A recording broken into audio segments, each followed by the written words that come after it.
ውደተ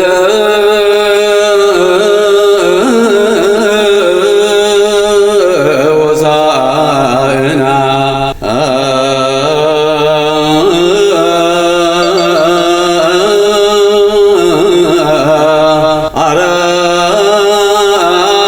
አራየ ለኤልያው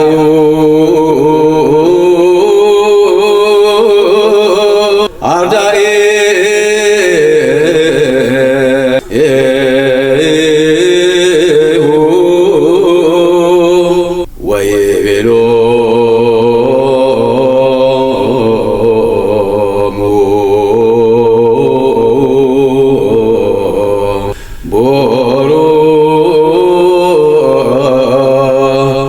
ክበሉ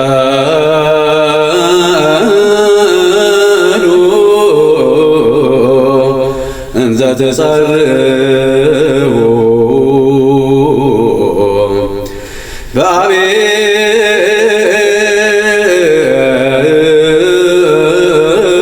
በአቤት ይልቃል ሆሳዕና ሆሳዕና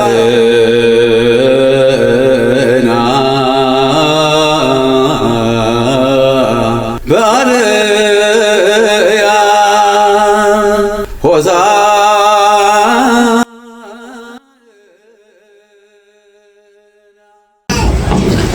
በስመ አብ ወወልድ ወመንፈስ ቅዱስ አሐዱ አምላክ አሜን። አባቶች ካህናት፣ ወንድሞች ዲያቆናት በዚህ ቅዱስ ስፍራ መጥታችሁ ለዛሬው ለትልቁ ቅዱስ ለሆነው ቀን ሁላችንም እንኳን አደረሳችሁ አደረሰን። ሆሳዕና በአርያም። እስቲ በሉ አንድ ላይ በደንብ ጩኹ፣ ይለይላል። እግዚአብሔር መድኃኒት ሆነልን። ርዕሱን ድገሙት። እግዚአብሔር መድኃኒት ሆነልን። ድገሙት። መድኃኒት ሲባል ብዙ አይነት መድኃኒቶች አሉ። መድኃኒት ስንል መድኃኒትነቱን አሁን እናየዋለን። የማይቻለው ነገር፣ ተስፋ የሚያስቆርጠው ነገር፣ አይሆንም ያለው ነገር፣ 7 ዶክተሮች የወሰኑት ውሳኔ፣ ተስፋ የለህም በቃ ብለው የሚናገሩለትን ነገር፣ ሀገር ተበጥብጧል፣ ታውቋል፣ በቃ አልቆለታል የተባለውን ነገር፣ ጨልሟል የተባለውን ነገር ፈገግ አድርጎ ብርሃን የሚሰጥ ሁከቱን የሚያረጋጋ ሰላም የሚሰጥ እግዚአብሔር መድኃኒት ነው። እስቲ መድኃኒት ነው በሉ። እሱ ነው መድኃኒት። ትዳርሽ ታውቋል፣ መድኃኒት ማን ነው? ጓደኝነቱ ታውቋል፣ ቤተ መቅደስ ታውቋል፣ ከላይ እስከታች ተረብሿል፣ ሀገር ተረጋግታለች፣ አልተረጋጋችም። መድኃኒት ማን ነው? ሆሳዕና በአርያም ማለት እሱ ነው። የማይቻለው የሚቻል፣ የማይሆነው የሚሆን፣ የት ልግባ፣ ምን ይሸከመኝ፣ ምን ይቻለኝ፣ በቃ ተስፋ ቆርጫለሁ ባልንበት ሰዓት የሚያድነው ድህነት ነው የእግዚአብሔር መድኃኒት። ለዚህ ነው እግዚአብሔር መድኃኒት ሆነልን አለ። አሁንም ይሆንልን እግዚአብሔር። እንደ ሰው መሞከር ቀርቶ መታሰብ የማይቻል አይቻልም የተባለ የተዘጋ ፋይል የተዘጋል። ፋይላችሁ የተዘጋል። በቃ አልሆነልኝ ብላችሁ በካንሰር ይሁን በበሽታ ይሁን በማንም ይሁን በኬዝም ይሁን በምንም በኑሮም ይሁን በትዳርም ይሁን በሁሉ ኑሯችሁ የተበጠበጠ በቃ አይሆንልኝም፣ እስቲ ለማንኛውም ወደ ቤተ እግዚአብሔር ልጅ ብላችሁ የመጣችሁ አላችሁ። ዛሬ ሆሳዕና በአርያም የተባለው እግዚአብሔር ፈውሶታል። ደስ ይበላችሁ፣ ደስ ይበላችሁ። ደስ ያለው ደስታውን ዘይላል። ደስ ይበላችሁ። ይሄ የመልካም ምኞት መግለጫ አይደለም የምነግራችሁ።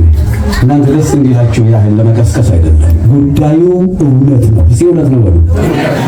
እስራኤል ባህሩ ጋር ሲደርሱ እንደ ጦር መጣባቸው አለ። በኋላ እነሱ ለፊት ነው የወጡት።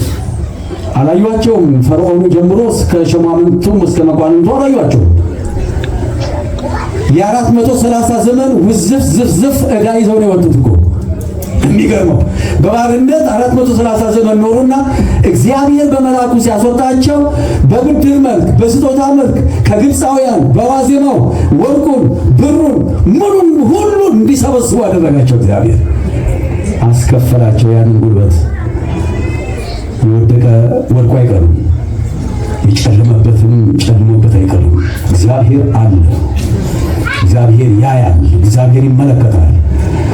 እግዚአብሔር ያንን አስከፍሎ ሲያስወጣቸው ሌሊት ነው የወጡት። በሌሊት ይሄን በረከት እንድንሳተፍ ነው። ሌሊት የሆነብን ብርሃን እንዲሆንልን፣ ጨለማ ውስጥ ያለን በብርሃን እንድንመላለስ ብርሃን ሳለላችሁ ተመላለስ ስለሚል ወጥተው የሚገድመው እዛች ጋር ሲደርሱ ባህሩ ጋር ሲደርሱ ባህሩ ተንጣሏል። እንኳን ለመሻገር ለመዋኘት ለማሰብ አይቻልም። እግዚአብሔር ማርና ወተት ትበላላችሁ ብሎ አውጥቶን ምን ማለቱ ነው አሉ አንዳንዶቻችን። እንደዚህ እናገሩት ማለት እዚህ ውስጥ የሰፈቀኝ ግን እንዴው ይሄንን ያገባሁት ምን ቀን ነው ያላችሁበት ቀን አለ። እሷን ያገናኘኝ ቀን ማለት አይኔን ባጠፋው ብላችሁ አይንህ ይብራ። እሱ ይሄ የማይሆን ለእግዚአብሔር የማይቀር ፍጹም ያልሆነ አነጋገር ነው። እግዚአብሔር ይቅር ይበለን። ያልካለ ከግብፅ ለምን አወጣን? ምን አለ እዛው በቀረን ኖሮ በምድረ በዳ እንድንሞት ትፈልጋለህ? ሙሴ ለምንድን ነው ውጣ ያልከን? ማርና ወተት ያልከን? አቤት አቤት የክስ ማት! ይሄ ዘመናችን ችግር ነው አይደል? ከኋላቸው የግብፅ ጠባር ሰራዊት መጣ፣ ደረሰባቸው።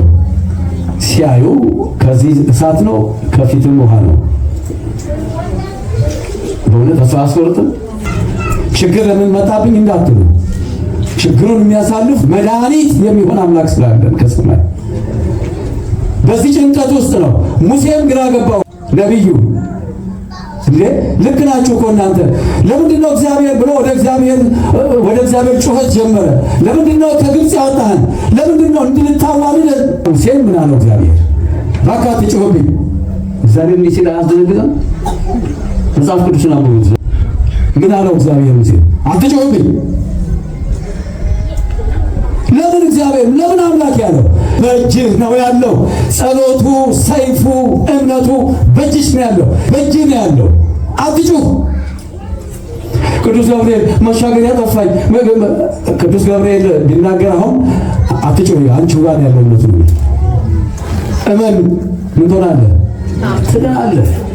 ትናንትና በግብፅ ሆነ ስትጥለው እባብ የነበረው ስታነሳው በትር የነበረው በትርህ እጅግ ላይ በትሩን እኮ ይዟል። ግብፅ ላይ ታምር የሰራበትን በትር በእጁ ይዞ ምነው አምላኬ ምነው አዋረድከን? ሰይፍሽ እጅሽ ላይ ነው ያለው። ሰይጣንን መምቻህ እጅግ ላይ ነው ያለው። ሊያፈርስ የመጣውን መገንቢያ እጅግ ላይ ነው ያለው። እምነት ስለሚጎለን የእምነትን ሰይፍ ያዙ ይላል አይደል? የእምነትን ሰይፍ ከዛ በኋላ ታዲያ እንደዛ አድርገህ አምጣው፣ ዘንጉን አውጣው። ባህሩን ምታው ሲለው ሲመታው አይከፈልም እንደ ባህሩ። እግዚአብሔር የተመሰገነ ይሁን። እግዚአብሔር መድኃኒት ነው። ለተንጣለለው ባህር አላሻግርም አሻፈረኝ ላለው ባህር እምቢ ላለው ኑሮ ደም ለሚያፋስሰው ጨለማ ኑሮ እግዚአብሔር ምንድነው? መድኃኒት ነው። በእጅህ ነው ያለው፣ በእጃችን ነው ያለው። የእምነትን ሰይፍ ያዙ። አባቶቻችን እሱ ነው እኮ የሚሉት። አባቶቻችን የሚነግሩ እኮ እሱ ነው። በእጅሽ ነው ያለው። የትዳርሽ አቅም በእጅሽ ነው ያለው። የህይወትህ አቅም በእጅህ ነው ያለው። የቤተ ክርስቲያናችን ህይወት በማን እጅ ነው? በእግዚአብሔር እጅ ነው። በእኛም እጅ ነው ያለው። ከበረታን እንሰጣለን፣ ስንሰጥ እንባረካለን። እግዚአብሔር የተመሰገነ ይሁን። ተሻገሩት ያንን ባህር። ትልቁ የነበረው ጎልያድ ማለት እኮ 6 ሜትር እኮ እና አንድ ቀን ተራራ ላይ ወጣና እስራኤላውያንን ከእናንተ 2 ሰው ይምጣና እኔን ይታገለኝ፣ ካሸነፈኝ ባሪያ እንሆናለን፣ ካሸነፍኳቸው ባሪያ ትሆናላችሁ እያለ 40 ቀን ሙሉ መጽሐፍ ቅዱስ እንደሚል ቀንና ሌሊት ይጮህ ነበረ። ያልተገረዘ ፍልስጤማዊ አለችው ዳዊት መጣችና የ11 ዓመት ልጅ እግዚአብሔር ምን ስለሆነ መድኃኒት ምድረ ጀነራል መግቢያ አጣ። ጎልያድ ጋር ግን ማን ይሄድ? ጀግና ጠፋ ከእስራኤል። ጉዳዩ የመንፈስ ጉዳይ ነው። በጎልያድም በኩል ያለው የሰይጣን መንፈስ ነው፣ በእስራኤልም ያለው የቃል ኪዳን መንገድ ነው። ማን ይሄድና ይዋጋው? 40 ቀን 1 ወር ከ10 ቀን ሙሉ እየጮኸ ተናገረ፣ ፎከረ። ሕፃን ልጅ ከቤተልሔም ማውራጃ መጣች፣ በጎቿን ጥራ። ዳዊት ይባላል። ለካ ትልቅነት ትንሽ አይደለም እንትነት ጉዳዩ ኑሮ የገዘፈባችሁ የመግዘፉ ጉዳይ አይደለም። እግዚአብሔር ደልዳላ ሜዳ ያደርገዋል። ምስጋና ይሁን። ካንሰር በሽታ ተይዞ ጣራ እያየ ጉዳዩን ጨልሞበት ተራራ የመሰለው ነገር ዛሬ የአርያሙ መድኃኒት ይፈውሳል፣ ያድናል። ክብር ምስጋና ለእሱ ይሁን። እስከ አርያም እግዚአብሔርን መኑት። ዳዊት ሕፃን ልጅ ነው። 11 ዓመት ልጅ ነው። በጎቹን ጥሎ ነው። አመጣጡም ወደ ጦር ሜዳ ምግብ ሊያደርስ ነው ለሻለቃውና ለወንድሞቹ። ወንድሞቹ ግን ተቆጡት። ምን ልታደርግ መጣህ አንተ? በአሁን ጥሎ ለበጎች ነው ያሉት። እነሱ ተሰልፎ የጎልያድን ድምፅ ይሰማሉ። ይሄ ማን ነው እዚህ ላይ የሚጮኸው አለች። አንድ ሕፃን ልጅ መጥቶ የሚጠይቃቸው ጥያቄ አይነት ማለት ነው። እንዳትልቋቸው። መንፈስ ቅዱስ በእነሱ ውስጥ አለ፣ ኃይል አለ። ቤትሽን ያኖረው የሕፃኗ ኃይል ነው። ቤትህን ትዳርን ያቆመው የሕፃኑ ኃይል ነው።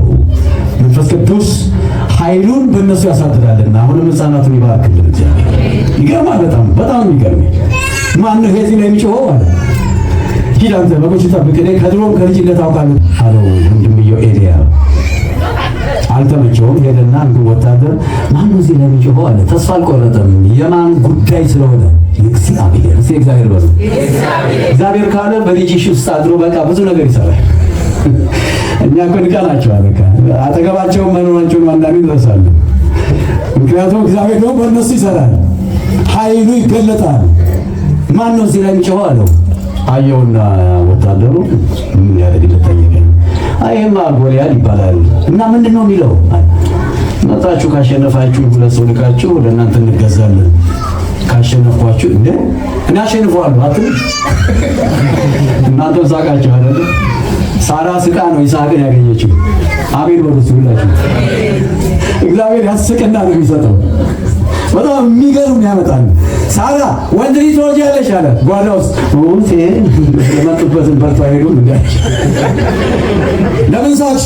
አልሳኩም አለች። ያልሰማ መስሏት እንደ ሳቅሽ እንጂ እቼ ሳቅሻት ሳቅ መድኃኒት ትሆናለች። ማን ተወለደ? ይስሐቅ። ይስሐቅ ደግሞ ማን ወለደ? ያዕቆብ። የያዕቆብ ልጅ ይባላል ኢየሱስ ክርስቶስ። ምስጋና ለእሱ ይሁን። ከፍ አድርጋችሁ አመስግኑ። እግዚአብሔር ይመስገን። ተሰቃያለሽ ልትጣሉ ነው። እኔ አሸንፈዋለሁ። ከየት ይመጣ ባለ ወደምትሄድበት ይላል። እሷ ወንጭ ይዛለች የበጎች መጠበቂያ። ወደ ወንዝ ሄደችና 5 ጠጠር ለቀመች። መዋጊያ መሆኑ ነው። ጎልያድን በጠጠር ጋንን በጠጠር የሚሉት አይደለም። ጎልያድን በጠጠር አይመስልም እኮ አንዳንዴ እግዚአብሔር ነው ከዘገየብሽ ሊመጣ ነው። አይሶ ካዞኛል ካልክ ብዙዎች በብሉይ ኪዳንም በአዲስ ኪዳንም ዘግይተው የሚያገኙት ልጆቻቸው ቅዱሳን ሆነዋል። መብርሃን ቅድስት ድንግል ማርያም እና ኢያቄምና ሐና እያነበራቸው አዲሰው ነበር ማለት ነገረ ማርያም ስታዩት እኮ ፍጹም የማይስብ ዘካርያስ እና ኤልሳቤጥ። በጣም የሚገርመው ደግሞ በጣም የሚገርመው እንድትጽናኑ ነው። እግዚአብሔር ይችላል መድኃኒት ነው ለማለት ነው። በጣም የሚገርመኝ በእግዚአብሔር ፊት ይላል ዘካርያስ እና ኤልሳቤጥ ያለ ነቀፋ ይኖሩ ነበር። ያለ ምን? እስቲ ንገሩት። በስመ አብ ፐርፌክት ናቸው ማለት ነው። ያለ ነቀፋ እንደው ጻድቃንም ነበሩ ይላል። በስመ አብ ምን የላቸውም ግን ልጅ የላቸውም። ልጅ አለመኖሩ ብቻ አይደለም አርጅተዋል። ኦልሬዲ ተከናውኗል። ቅድም ያልኳችሁ ፋይል ተዘግቷል ያላችሁትን እግዚአብሔር አይዘጋም። የኢትዮጵያን ፋይል እግዚአብሔር አይዘጋም። እኛ አካኪ ዘራፍ እያልን ያስቸገርነው እግዚአብሔር ነው።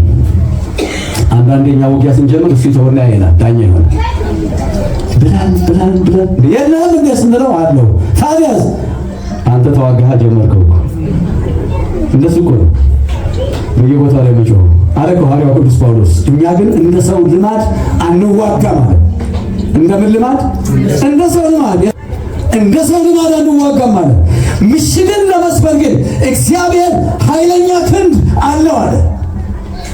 ምን ለመስበር ምሽግ ማለት ነው ጠላት የመሸገበት ጠላት ማለት ነው ሰይጣን ዲያብሎስ ሰለም ባየራት መናፍስት ሆኖ የሚያዋገን ባልና ሚስት እኮ አንድ አልጋ ላይ ሆነው ጭቅጭቅ ይጀምራሉ ይላቸው እዛው ወይ ጸልዩ አልተኙ አባታችን ሆይ በሰማይ ያለ ይቅር በለኝ ብለው አይደለም አትጨናነቁ። ያ ልጅ ሉቃስ 18 ላይ ያየነው ምን እንደሚጸለይ አያውቅም። ቤተክርስቲያን መጥቶም አያውቅም። እንዴት እንደሚቆም የቱ ጋር እንደሆነ የወንዶቹ በር የሴቶቹ አያውቅም። አንድ ደግሞ ሁሉ ጊዜ የሄደ ቢጾም ይጸልይ ከስተመር አለ ደንበኛ አንዳንድ ከስተመርነት ነው ያለው የሚመራ ከስተመር ደንበኞች ናቸው ወይ አይቆርቡም መጥቶ እዚህ ጋር በእርግጥ አስተዋጽኦአቸው ላይ አንደኛ ናቸው። እግዚአብሔር ይስጣችሁ፣ እግዚአብሔር ያክብራችሁ። ነፍሳችሁን ግን እንፈልገዋለን። ዘካርያስና ኤልሳቤጥ በቃ ተስፋ ቆርጠው ሲኖሩ አንድ ቀን ቅዱስ ገብርኤል መጣ። ለእናንተም ቅዱስ ገብርኤል ይምጣላችሁ፣ ደስ ይበላችሁ። ቅዱስ ገብርኤል እዚህ ፊት ለፊታችን ነው ያለው። መጣና አጠገቡ ቆመ። ዘካርያስ አጣኝ ነበረ። ሲያጥን መሠዊያው አጠገቡ በቀኝ ቆሟል። ተነገረ፣ አትፍራ፣ ምጽዋትህና ጸሎትህ ተሰምቶልሃል፣ የኛም ይሰማል። አቤት ደስ ሲል አሰኝ ራሱ በቃ ጸሎትሽ ተሰምቷል። ዛሬ ጸለይሽው በቃ ጥሩ ሆነሽ ከማንም ብትጣይም ይቅር ብለሽ ነው የመጣሽው። ከማንም ብትጣላ ልብን አላጣላም እንደልክም በጣም ይቅር ብለህ ነው የመጣው። በጣም ዛሬ በቃ ጸሎትህ ተሰምቷል ይላል ቅዱስ ገብርኤል። እግዚአብሔር የተመሰገነ ይሁን። ችግሩ ምንድን ነው? እኛ የምንለምነው ሌላ፣ እኛ የሆነው ሌላ። ፊታችንን ኮስተር ብለን አንዳንድ ሰው በዛው ስሜት ይመጣል። ወይ አናድደው ሲኖራል፣ ወይ ቤተክርስቲያን ውስጥ አግኝታታለች። ይሄ ብሽሽቅ የሚባል ነገር አለ፣ ማያልቅ ዘመናት የማይገቱት ክፉ መንፈስ እግዚአብሔር ያርቅልን። በዚያ ስሜት መተን አባታችን ነው በሰማያት የሚኖር ሲላሉ አንድ ቀን ሲጸልዩ አጠገቡን ቆመዋል። እንደዚህ ያጸልዩ አባት እየመሩ አባታችን ይበሉ ብሎ ሲጸልዩ ሲነቃነቅ ለካ አጠገቡ ያለው ደንበኛ ጠበኛው ነው። አሁን ተለወጠ ፋይል ማለት ነው። አባታችን ሆይ በሰማያት የምትኖር ስምህ ይቀደስ፣ ተጋረጥሽ ፈቃድህ በሰማይ እረፍ። እንደዚህ እኮ ነው የተገደሉ መቅደስ ውስጥ። መቅደሱን መቼ ነው የምናየው? እሳት ቅዱስ መንፈስ ይውረድ። እንዲህ አይነቱን ክፉ መንፈስ ይጣልልን፣ ክፉ መንፈስ ያስወግድልን። አያችሁ ዘካርያስ አትፍራ፣ ጸሎትና ምጽዋት ተሰምቷል፣ ወንድ ልጅ ትወልዳለህ። በቃ የገብርኤል ቃል የእግዚአብሔር ቃል ነው። ወንድ ልጅ ትወልዳለህ። መድኃኒት ሆነለት። ለዘመናት ሲመኝ የነበረውን ልጅ በስተርጅና ተስፋ ቆርጦ የለም ባለበት ሰዓት፣ በዘገየበት ሰዓት መጣለት። ቢዘገይም ምን ይሆናል? ይመጣል። አይዟችሁ፣ ጠንክሩ። በቃ እምነታችሁ የዋሃን ሁኑ፣ ክፉን በክፉ አትመልሱ። እልከኛ ከሆናችሁ አይመጣም እግዚአብሔር። ልባችሁን አጠንክሩት። በእርግጠኝነት የሚያናግር ነገር ሰምተናል በዓለም ውስጥ፣ ግን እልከኛ እንዳትሆኑ። እግዚአብሔር ይመግብሃል፣ ይፈውስሃልና ሐሳብን ሁሉ ለማስት ለእግዚአብሔር ስጥ። አንተ በሰላም በፍቅር ተበድለሃል? አዎ። ተጨቁነሃል? አዎ። ደስ አላለህም? ደስ አላለኝም፣ ግን ደስተኛ ሆነ። ሁሉንም ነገር ለእግዚአብሔር ሰጥተህ ይፈውስሃል። ምስጋና ለእሱ ይሁን። ልዩ ቀን ናት። ልዩ ያደረጋት ምንድነው? ቅድም በቅዳሴውን ሰምተናል። ሆሳዕና በአርያም፣ የአርያም መድኃኒት ብለናል። የሚገርማችሁ በዘመነ ብሉይ ዘንባባ ተይዞ በአህያ ሲኬድ ሕጉና ስርዓቱ ሰላም ነው አገሩ። በቃ ዝም ብሎ አንድ ሰው ዘንባባ ይዞ በአህያ ላይ ተቀምጦ ሲሄድ አገሩ ምንድነው ብሎ ያስባል? ሰላም ነው። በፈረስ ሆኖ ጦር ጋሻ ይዞ ከሄደ ደግሞ አገሩ ምንድነው? ሰላም የለም፣ ጦርነት። ኢየሱስ በምን ሄደ? አህያ ምን ይዞ ተቀበሉት? ምን ስለሆነ? ሰላም። እኔ የመጣሁት ዓለም የሚወስድባችሁ ሰላም አይምሰላችሁ። ከአባቴ የምሰጣችሁ ሰላም የዘለዓለም ሰላም ነው። ይህን ሰላም ዛሬ ይዛችሁ በዘንባባ ይዛችሁ ትሄዳላችሁ።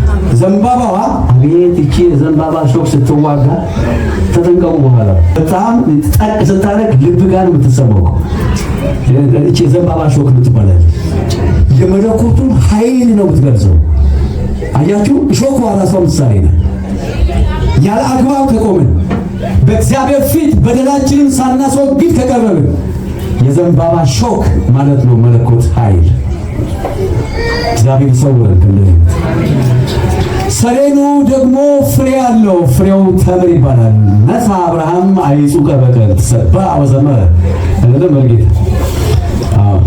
አብርሃም እኮ ዘምሯል። ዘንባባ ይዞ ልጁ ጡት በጣለበት ጊዜ እናቱን ጡት ይስሐቅ አቤት እንደ ሳራ እኔ ዝም ብዬ ሳስበው በቃ ሳነበው ነው ብላችሁ ዝም ብዬ መልሼ እኮ ነገ አነበዋለሁ።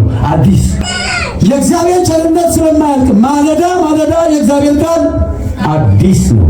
ምሕረቱም ለዘላለም ነው፣ ቸርነቱም አያልቅም ይላል መጽሐፍ ቅዱስ። ክብር ምስጋና እሱ ይግባ በእኛ ውስጥ። አዎ ነሳ አብርሃም አይጹቀ በቀል ተሰብሐ ወዘመረ ክርስቶስ ያለው አገልግሎት ሆሳዕናን መጀመሪያ ያሳየን አብርሃም ልጁ ሲወለድ ጡት ሲጥል አይጹቀ በቀልት ማለት ዝንጣፊ ይዞ ዘመረ ይላል። አመሰገነ ለማ ለልጁ። ልጁ ማን ነው? ይስሐቅ። ይስሐቅ ያዕቆብ የክርስቶስ አያት ቅድመ አያት ነው። ይስሐቅ ማለት ነው የአብርሃም ልጅ ነው የሚባለው እኮ ኢየሱስ። ለካ ይስሐቅን እያየ አይደለም እሱ የዘመረው። አንድ የገና ልጅ ወይም አንድ ወዲያ የሚል ልጅ አይቶ አይደለም የዘመረው። ወደፊት ስላለው ተስፋ ክርስቶስ እንደሚወለድ ዓለሙን ሁሉ እንደሚያድን ለዓለሙ ሁሉ ጥላ እንደሚሆን ልጁ ክርስቶስ ከድንግል ማርያም እንደሚወለድ ሰብሐ ወዘመረ ዘመረ፣ አመሰገነ። ደስ ያለው ሰብሐ ወዘመረ በዕለተ ሰንበት ይላል። ዛሬም እኛ ይህን እንዳደረግ ነው። ከሌሊት ጀምሮ ሰብሐ ወዘመረ ተብሏል። አባቶቻችን ያቆየልን እግዚአብሔር። ይወላችሁ እንዴት ናቸው ካህናት? ሌሊት መጥተው በቃ የአብርሃምን ዝማሬ ይዘው እነሱ በይስሐቅ መልክ ያለውን ክርስቶስን እያሰቡ ዘምረዋል። እልል በሉና መስግኑላቸው። ክብራቸው ከፍ ይበል። ባይኖሩስ እግዚአብሔር ያቆየልን ያኑርልን። ልጄ ቆርበሻል የሚሉት እኮ እነሱ ስላሉ ደስ ይበላቸው። አሁን እግዚአብሔር ተመሰገነ ይሁን። ተምር የምትባለው ልናገርና ልጨርስ። ከኛም ዛሬ ቴምር ይፈልጋል መጽሐፍ ቅዱስ። ተምር ይለዋል። በጣም የሚጣፍጥ የዘንባባ ፍሬ። ቴምር ማለት ዘንባባ መካከል የሚገኝ የሚጣፍጥ ፍሬ። የሚዋጋ እሾህ አለው፣ የሚጣፍጥም ፍሬ አለ። ምኑ? ዘንባባው። ይኸውላችሁ ሁለት ነገር ይዟል። እሾህ አለው፣ ፍሬው ይጣፍጣል። ሁለቱም የእግዚአብሔር ቃል ነው። በክፉ የሚሄደውን ሰይጣንን የሚወጋ ፍላጻ ነው። አሁንም ይውጋው፣ በዕለተ ሰንበት ይውጋው። ክርስቶስ በቃሉ የወጋቸው አጋንንት ዛሬ ተነስተው እኛን ያዋጉናል። አሁንም ክርስቶስ አምላካችን ድንግል ማርያም ልጅ ይውጋው። በድንግል ማርያም ስም በቅዱስ ገብርኤል የእሳት ሰይፍ የፈረሰ ይሁን። እግዚአብሔር የተመሰገነ ይሁን። እኛ ተንሸራሸን ነው የምንሄደው። እንዴ ምን አለብን? በዚህ ጋር ቅዱስ ሚካኤል፣ በዚህ ቅዱስ ገብርኤል፣ በፊት እመቤቴ ትመራኛለች፣ ከኋላ ጌታ ይጠብቀናል። በቃ ስቁ ትሄዳለህ። የይቅርታ ሰዎች ስንሆን ግን ታጅበን እኮ ነው የምንሄደው። በቃ አንወርቅም። የጸና ግንብ ነው የእግዚአብሔር ስም ይላል እኮ መጽሐፍ ቅዱስ። ጻድቅ ወደሱ ሄዶ ሮጦ ከፍ ከፍ ይላል፣ የእግዚአብሔር ስም ጋር ይጠጋል። ነገች ዓለም እንደ ጨርቅ ተጠቅልላ ስታልፍ ወዴት ነው የምንሸሸው? ወደ እግዚአብሔር ስም። ወደ እግዚአብሔር ስም የሸሸ ጻድቅ ከፍ ይላል፣ ባህሩና ፈሳሹ አያገኘውም ይላል መጽሐፍ ቅዱስ። ከፍ ያድርገኛል ወገኖቼ። ተምር እቺ የምትጣፍጧ አሁን የምንማራት ሌሊት የተዘመረው ዛሬም ደግሞ የተቆመው የተቀደሰው ቅዳሴ ቃል ነው።